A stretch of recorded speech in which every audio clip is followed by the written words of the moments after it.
We had 14 players working out, most notably that man, a guy that could go anywhere from one to your guess. It's quarterback Deshaun Watson, who not only threw in Indianapolis, but threw today for over 100 NFL talent evaluators, including our own Mike Mayock, who joins us now on the phone live on NFL Network. Mike, how did Deshaun Watson look? You know, pro days are a little deceiving because sometimes I think we overrate them for quarterbacks. But what I really was hoping to see from Deshaun Watson was two things. Number one, just the progression of his footwork under center, because obviously these spread guys are never under center. So how does it? I know he's an athletic kid, but how about the discipline of his feet, the consistency of his footwork? And I thought he looked good. And when the feet were consistent, the accuracy was there.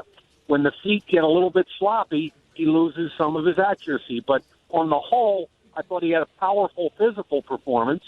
And I think the second piece of it is just how does he interact with his teammates? Mike Williams, Artavis Scott, Wayne Gallman. How's he working with them? And he's not a yeller and a screamer. He's a quiet leader. You can see the respect. He kind of grabs them and says, hey, I'm going to run this route. You need to go do it. Everything about what he did was just quiet confidence. And I like his demeanor a lot, Andrew. Mike, we see him on the screen right now taking some work from under center, which is obviously vital, as you said, making the transition to the next level. Can you tell at a pro day, Mike, whether or not he gets it, whether or not that's going to be a smooth transition, or is it too difficult on 3-step, 5-step, 7-step to really see if he's going to be able to make that leap next year at a pro day?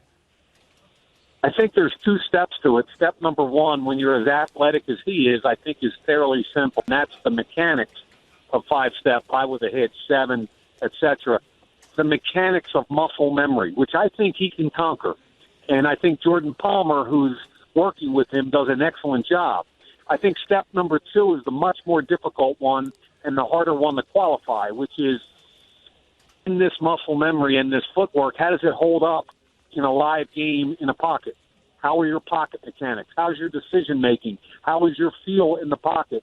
And, Andrew, I think a lot of that is what makes or breaks the ultimate development of these college-grade quarterbacks. Mike, stay there real quick. We know you had a chance after the workout to talk to Deshaun Watson. We'll play the whole thing coming up on Path to the Draft later this evening at 6 p.m. Eastern, but here's a little taste. What were you trying to show, and how do you feel it went? Honestly, the only thing I was trying to show is, me using my back hip, not overstriding, not letting my chest get out in front, more air on the deep balls, and then just working on the center, just being comfortable working with the footwork, play actions, the different 7-step, 5-step, 3-step, and just different NFL type stuff. And I felt comfortable. I felt pretty solid, and hopefully today went well. Another thing, Mike, that he told you is that he will attend the draft on the night of April 27th in Philadelphia. I think that speaks a little bit to the kind of confidence the kid has. He doesn't care if the cameras are on his face in the green room if he doesn't go number 1 overall. Yeah, it's interesting. His demeanor is impressive. When I talked to his head coach, Dabo Swinney, he said the same thing, which is the kid's a flatliner. Nothing seems to get to him, and that's probably one of the big reasons why his best football is when the lights are brightest. I think other people shrink from that. I think to him it's just another snap. Hey, it's Alabama, it's the fourth quarter, it's just another snap. And I think it's the same thing with the draft. Hey, it's the same thing with the combine. Hey, no problem. Same thing with the pro day. No problem. He's a flatliner with an awful lot of athletic ability. Last thing, Mike, obviously Deshaun Watson's not the only guy there. Mike Williams, among others, Jordan Leggett, they were working out today, Wayne Gallman. What did you have, Mike Williams? I've seen anywhere 4.58, 4.49 on the aggressive stopwatch. What did you see on the 40? Yeah, I had him twice in the 4.55 range. That was confirmed with a group of NFL scouts and coaches. So I think 4.55 was his number.